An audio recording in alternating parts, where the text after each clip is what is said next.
নমস্কার, আপনারা দেখছেন HR নিউজ 24, সত্যের লক্ষ্যে মানুষের পাশে। অপরাজিতা আইন প্রয়োগের কার্যকর করার দাবিতে সোমবার বিকেলে নবদ্বীপ শহরের প্রাণকেন্দ্র রাধাবাজার মহিরাবন তলায় নবদ্বীপ শহর মহিলা তৃণমূল কংগ্রেসের উদ্যোগে এক অবস্থান বিক্ষোভের আয়োজন করা হয়।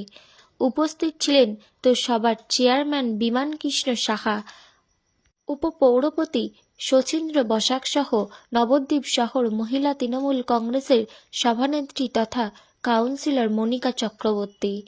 এছাড়াও উপস্থিত ছিলেন নবদ্বীপ শহরের বিভিন্ন ওয়ার্ডের কাউন্সিলর সহ তৃণমূল কর্মী সমর্থকেরা।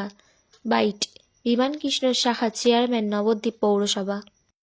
আজকে যে এই ধর্ণা মঞ্চ ধর্ণা কর্মসূচি মূলত কিসের কারণে, কিসের দাবিতে আজকে এই ধর্ণা কর্মসূচির উদ্যোগ নিয়েছে নবদ্বীপ শহর তৃণমূল কংগ্রেস? দাবিটা হলো যারা মোমবাতি জ্বালিয়ে রাত দখল করেছিল তাদের বিরুদ্ধে। তারাই বিচারটা হতে দেয়নি এই পর্যন্ত। অপরাজিতা বিল আমাদের মাননীয় মুখ্যমন্ত্রী মমতা বন্দ্যোপাধ্যায় স্বতঃস্ফূর্তভাবে বিধানসভা থেকে পাশ করার পরও এখন আইনটা প্রয়োগ হলো না কেন? বিজেপি, তুমি জবাব দাও। তাই যারা সেদিন মোমবাতি জ্বালিয়ে রাস্তা অবরোধ করে রাত দখল করেছিল, তারা চক্রান্ত করে সেটা করেছিল যাতে বিচারটা না পায়। যে মৃতার ফ্যামিলি, অর্থাৎ যেই ডাক্তার চিকিৎসক মারা গেছেন তার ফ্যামিলি পরিবার এই বিচার কবে পাবে, কি পাবে, এটা শুধু প্রহসন মাত্র। যদি মমতা ব্যানার্জির হাতে সেই বিচারটা থাকতো, এতদিনে তিনি এই বিচারের একটা সত্যিকারের ন্যায় বিচারের একটা দৃষ্টান্ত রেখে যেতে পারতেন।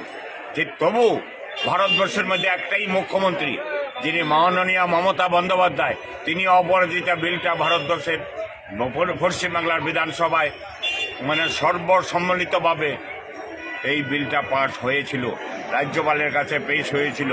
এখন পর্যন্ত সেটা আইনে পরিণত হলো না কেন? রাজ্যপাল জবাব দাও, জবাব দাও বিজেপি সরকার, জবাব দাও। এই মোমবাতিওয়ালাগুলি যেগুলি রাস্তা দখল করেছিল কেন বিচার হলো না? সেই বিচারের দাবিতে, সেই অপরাজিতা বিলের প্রয়োগের দাবিতে আজকে নবদ্বীপ মহিলা কংগ্রেস, নবদ্বীপ শহরের মহিলা কংগ্রেস, আমাদের মহিলা নেত্রী মনিকা চক্রবর্তী অবস্থান ধর্মঘটের ডাক দিয়েছেন। তার অবস্থান ধর্মঘটে আমরা যারা তৃণমূল করি তারা হাজির হয়েছি। এটার বিচার চাই, এটা অবিলম্বে আমাদের অপরাজিতা আইন প্রয়োগ করতে হবে এবং দোষীর শাস্তি দিতে হবে, ফাঁসি থেকে তোলাতে হবে। এই দাবি নিয়ে আমরা সবাই মঞ্চে বসছি। মহিলাদের সঙ্গে আমরা যারা পুরুষ আছি তারাও অংশগ্রহণ করছি। নমস্কার, সবাই ভালো থাকবেন, সবাই সুস্থ থাকবেন। মমতা ব্যানার্জি জিন্দাবাদ, মমতা ব্যানার্জি জিন্দাবাদ, মমতা ব্যানার্জি জিন্দাবাদ।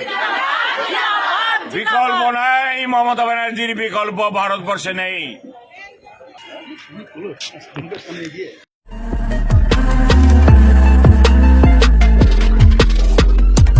নমস্কার, আপনারা দেখছেন HR নিউজ 24, সত্যের লক্ষ্যে মানুষের পাশে।